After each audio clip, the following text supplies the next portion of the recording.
संभल के बाद सुर्खियों में आया मुरादाबाद का ये रतनपुर कला है।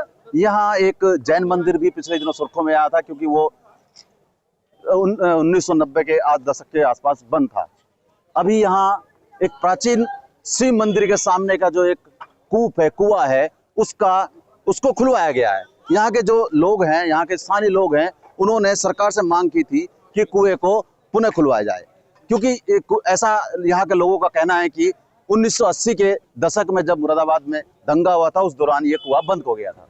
मिश्रित आबादी है, लोग यहाँ के लोग हैं। आखिर कुएं की क्या हिस्ट्री है, क्या कुएं का क्या मानना है, यहाँ के लोग, आप स्थानीय हैं जी, कुएं का क्या है, इसका क्या हिस्ट्री है? ये प्राचीन कुआं था। यहाँ पे जो जैसे ठाकुरों में शादी वगैरह होती है तो बारात यहीं से प्रस्थान करती है, तो यहाँ माँ आती है, माँ पैर लटकाती है, जो वो पूजा होती है शादी में, वो मेन चीज उसकी वो थी ये जो है। और मंदिर के सामने कुआं है, मंदिर की वजह से ही कुआं था, यहाँ पे प्राचीन कुआं है। कितने साल पुराना लगभग? ये जब से गांव बसा उससे पहले से ही ये कुआं है। ये ईंट, ये ककैया ईंट का बना हुआ है, यही मंदिर बना हुआ है ककैया ईंट का। जब से गांव रतनपुर कला बसा है, जब से ही ये कुआं और मंदिर का निर्माण। नहीं तो बंद क्यों होगा, खुलवाने की जरूरत क्या पड़ी, बंद क्यों हो गया था, क्या वजह थी? बंद ऐसा था कि बीच में जो है ये गांव के लोगों ने या फिर प्रधानों ने, जैसे भी है, ये इसमें जो है वो देख करके कि बच्चा नहीं गिर जाए, ये नहीं गिर जाए, सब जो है, तो किसी ने ऑब्जेक्शन इसमें उठाया नहीं, और लोगों ने पानी जो है, पानी बंद हो गए थे, तो इसलिए ये बंद जो है उन लोगों ने कराया। तो हमारे पृथक प्रयास प्रशासन के उससे, प्रधान जी के उससे ये जो है जीर्णोद्धार इसका हुआ है। अच्छा, पूजा किस तरह की, कितने लोग हैं जो यहाँ, मतलब किस तरह के लोग हैं, मिश्रित आबादी है, किस तरह के लोग रहते हैं? यहाँ 3 मोहल्ले हैं ठाकुरों के, काफी बड़ा गांव है ये, करीब 60-70 हजार की आबादी है इसमें 4-5 हजार जो है जनसंख्या ठाकुरों की है, समझे? हाँ, हिंदू मुस्लिम और मिश्रित है। बीच गांव में यही ये होली का चौक है, ये होली, यहाँ होली रखी जाती है, होली का चौक भी है, और होली के चौक का ही कुआं बोला जाता है। क्या किस तरह का विवाद भी रहा कुएं को लेकर? नहीं, कभी विवाद नहीं रहा, कभी कोई विवाद नहीं रहा, विवाद कभी कोई नहीं आया जो है किसी तरीके का। हमारे साथ एसडीएम सर, एक मिनट बात कर लें सर। एसडीएम साहब, किस तरह क्या काम कराया जा रहा है?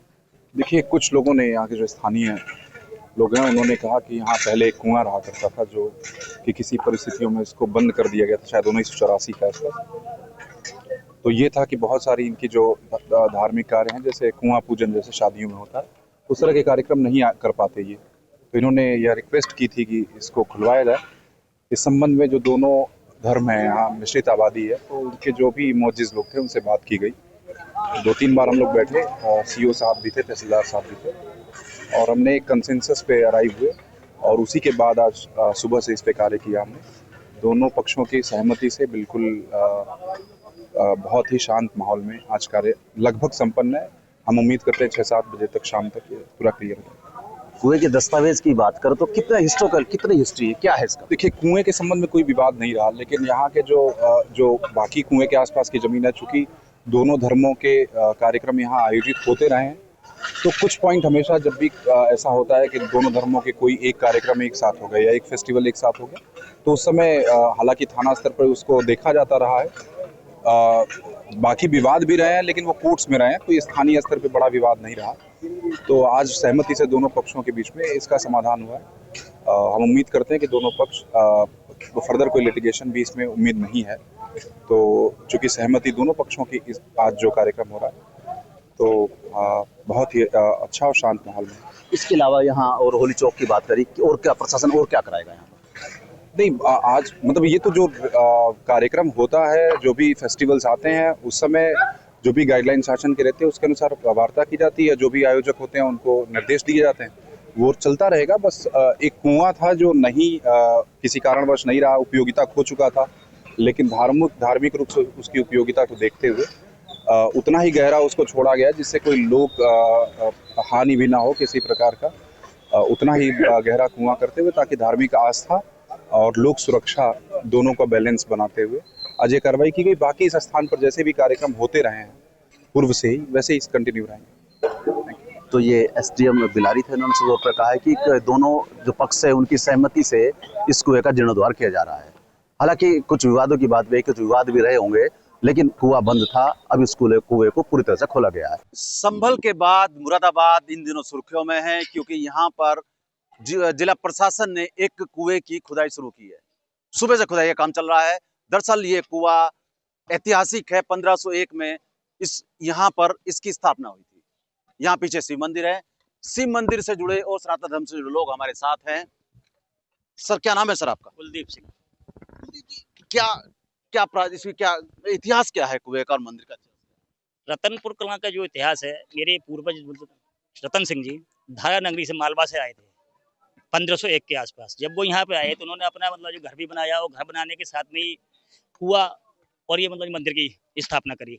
मैं उनकी जो 26वीं पीढ़ी का हूँ। आज मैं 26वीं पीढ़ी है। मेरे पास पूरा इतिहास है। उन्हीं के नाम से जो गाँव का नाम जो है ये पड़ा हुआ है। ये और ये कूप भी उसी समय का है। ये एक अकेला मंदिर और कुआं ऐसा है जिसके चारों तरफ रास्ते हैं, आज भी मौजूद हैं। इससे ये सिद्ध होता है कि गांव की आबादी पीछे रही थी। और मैंने अपनी होश में देखा है आबादी वहां थी। ये सब बिल्कुल खाली थे सबके सब। ये आपने मालवा की बात की, रतन सिंह की बात की है। कौन से वंशज है? कौन लोग हैं? परमार लोग हैं हम। धारा नगरी से हम लोग आए हुए थे और धारा नगरी ही हमारा मूल स्थान जो है वो वहीं का होता है। परमार लोग का वहीं का है मूल स्थान। तो यहाँ कब आए और कैसा क्या रहा? मेरे पूर्वज 1501 के आसपास यहाँ पे आए थे धारा नगरी से, और कुछ आगे जो चलते चले गए।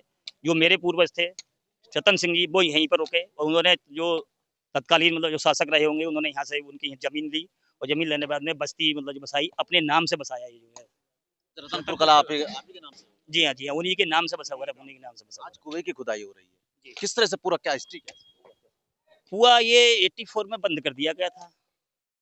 मैं उस समय जो 10 साल का था, मैंने बंद होते हुए देखा था और आज मैं कुएं को खुदते हुए भी देख रहा हूँ। 2018 से हम लोग इसके लिए प्रयास कर रहे थे कि कुआं खुदा है। 2018 के बाद जाकर आज मनोकामना हमारी पूर्ण हुई है। आज जाकर कुआं खुदा है। नहीं, जैसे आपने कहा सनातन धर्म में कुएं की बहुत अहमियत है, तो इतने लंबे समय से कुआं बंद है, फिर कैसे आपके परिवार ने कैसे उसको सब देखा? जो पूजा वगैरह करते थे बाल्टी में जो जल रख के करते थे पूजा।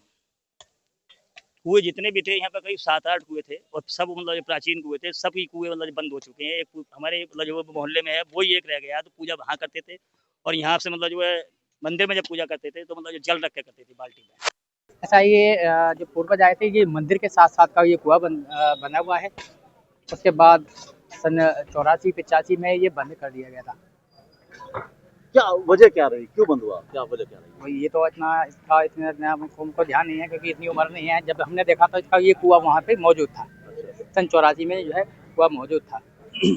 अच्छा, कुएं की उपयोगिता बताइए, उपयोगिता क्या है? उपयोगिता यह है कि ये जो हमारे यहाँ पूर्वज थे, इसका मंदिर के साथ साथ कुएं का पूजन किया जाता था। शादी विवाह होती थी तो इसका पूजन होता था। पुत्र पैदा होता है तो उसका पूजन किया जाता है। तो कुआं पूजन सर्वोत्तर ये सनातन धर्म में ये नियम है। जो पूजन होता है जो कुएं के साथ साथ इसका भी पूजन किया जाता है।